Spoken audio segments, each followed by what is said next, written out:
Le sens du film Auteur hors feu pour lecture 4 minutes publie le 03.06. 2021 mis à jour le 03.06. 2021 un vieux film soviétique sur les pilotes de chasse de la Seconde Guerre mondiale. On le regarde d'une traite et on a envie de le revoir encore et encore. Le film montre des moments de combat, les relations entre les unités de l'Armée rouge, ainsi que l'amour.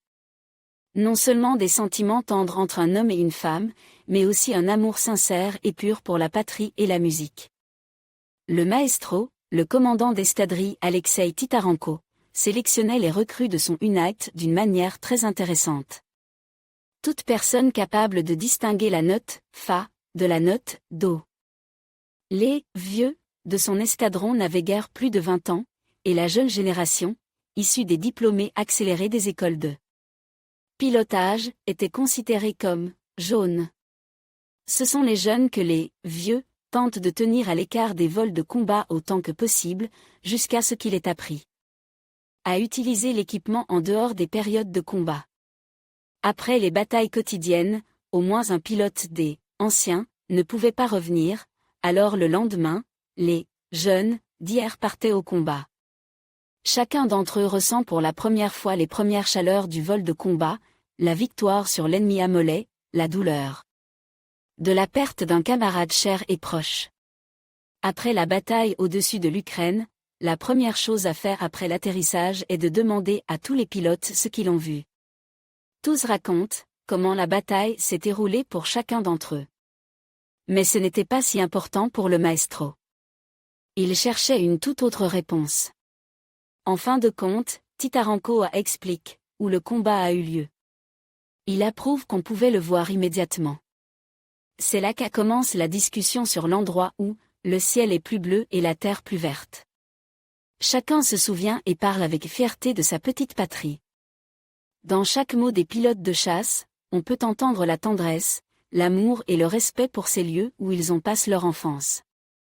Et leur jeunesse, où ils ont été appelés par la guerre à défendre leur pays. C'est pour ces lieux et pour leurs mères, leurs péresses, leurs frères et sœurs, leurs épouses et leurs enfants qui l'on livre des batailles acharnées dans le ciel. Pour chaque pilote, l'escadron devient un foyer. Le régiment est surnommé « Chant ».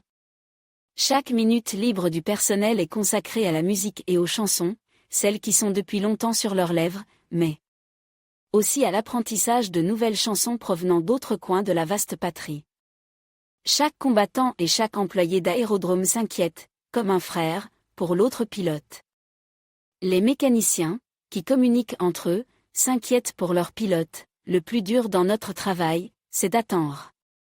Même lorsque l'un des pilotes est à terre, le commandant s'efforce toujours de soutenir son subordonne.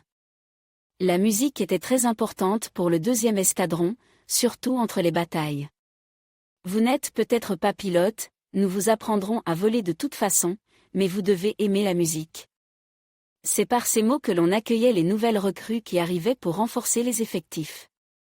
Certains étaient perplexes, pourquoi perdre du temps avec des chansons et de la musique, alors qu'il y a une guerre brutale et qu'il faut battre l'ennemi.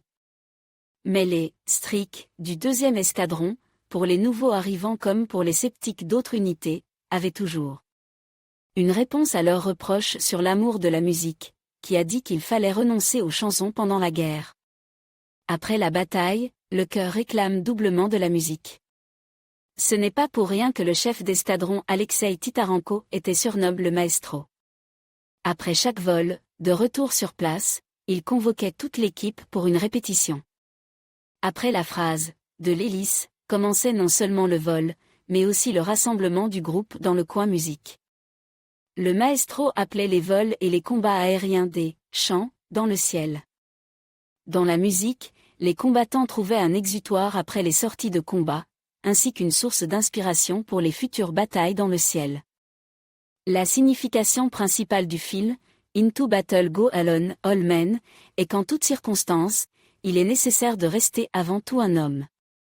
La volonté, la responsabilité et l'honnêteté doivent toujours être préservées dans l'âme humaine, quelle que soit la situation dans laquelle il se trouve. Le film enseigne à chaque spectateur à garder précieux ce que nous avons obtenu non pas pour de l'argent, mais par la volonté que Chacun d'entre nous est venu au monde, un ciel paisible et la liberté, l'amour de son prochain et de son environnement, le respect de chaque personne, indépendamment de sa foi, de sa nationalité et de son statut, la compréhension mutuelle.